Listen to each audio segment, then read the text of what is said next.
Hello दोस्तों, welcome my YouTube channel. दोस्तों आपका मेरे यूट्यूब चैनल में फिर से स्वागत है। हम लेके आ गए हैं एक नई वीडियो के साथ, नए अपडेट के साथ। अगर आपने अभी तक हमारे चैनल को सब्सक्राइब नहीं किया तो सबसे पहले चैनल को ज़रूर सब्सक्राइब कर ले और बेल आइकन को प्रेस कर ले और हमारी वीडियो को ज़्यादा से ज़्यादा लाइक करें ताकि और भी हमारी वीडियो का आनंद उठा सके। और कमेंट करके बताएं आपको हमारी वीडियो कैसी लगती है और हम आपके लिए अपडेट लेकर आते हैं, आपको समझ आते हैं सब कुछ। तो चलिए टॉपिक पर आते हैं, आज का अपडेट देते हैं। तो हमने लास्ट एपिसोड में अपडेट में क्या देखा था?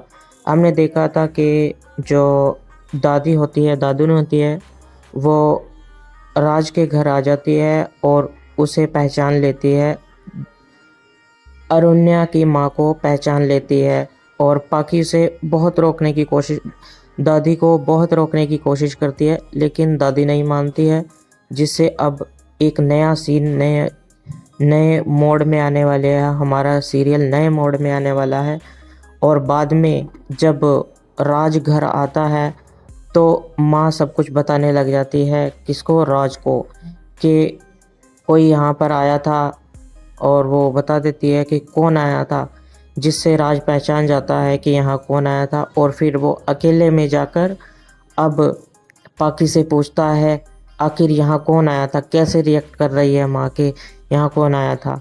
ये देखकर पाखी रोने लग जाती है और राज को जवाब देती है कि यहाँ दादी आई थी, पर तुम मेरा विश्वास करो कि मैंने उसे कुछ भी नहीं बताया है कि अरण्या ही आपका बेटा है, ऐसा कुछ नहीं उसे बताया गया है।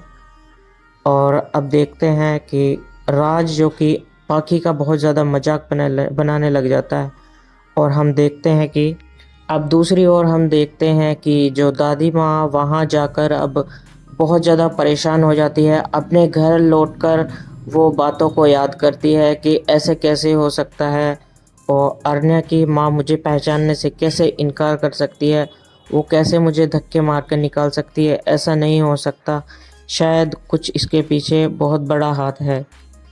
अब सीरियल में एक बहुत अच्छा ट्विस्ट आने वाला है। हम देखते हैं कि औरने बाबू जो कि डाइनिंग टेबल पर बैठे होते हैं, अपना लंच खा रहे होते हैं, उन्हें एकदम से याद आती है पाखी की।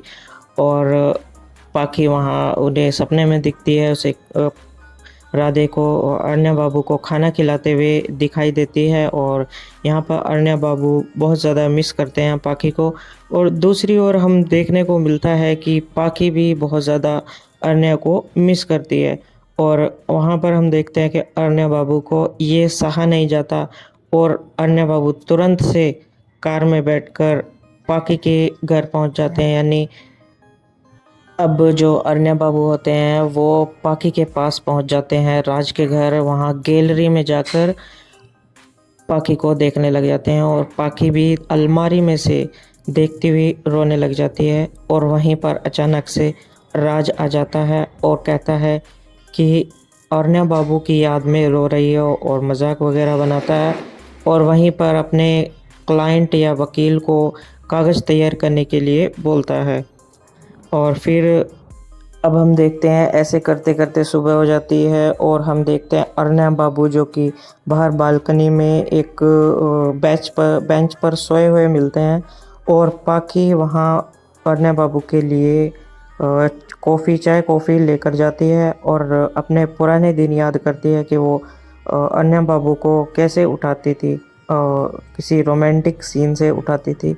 और पाखी तब याद करने लग जाती है और अरण्या बाबू एकदम से उठकर चुनरी पकड़ लेते हैं पाखी की। अब जो अरण्या बाबू है पाखी से पूछता है कि बताओ कि तुम मुझे अब भी प्यार करती हो। तो लेकिन अब पाखी के मन में तो होता है, लेकिन उसे अपनी जिम्मेदारियों का भी एहसास होता है। फिर वो अरण्या बाबू को मना कर देती है। फिर अरण्या बाबू पाखी को बताते हैं कि ये घर पूरी तरह 24/7 निगरानी में है, तुम्हें कोई भी चिंता करने की ज़रूरत नहीं है। और अरण्या बाबू पाखी से कहते हैं कि तुम्हें मैं तुम्हारा बॉस हूँ और तुम मेरी सेक्रेटरी हो, तुम्हें मेरी बात माननी होगी और फिर अरण्या बाबू जो कि पाखी के द्वारा जो कागज़ दिया होता है उसे फाड़ देता है।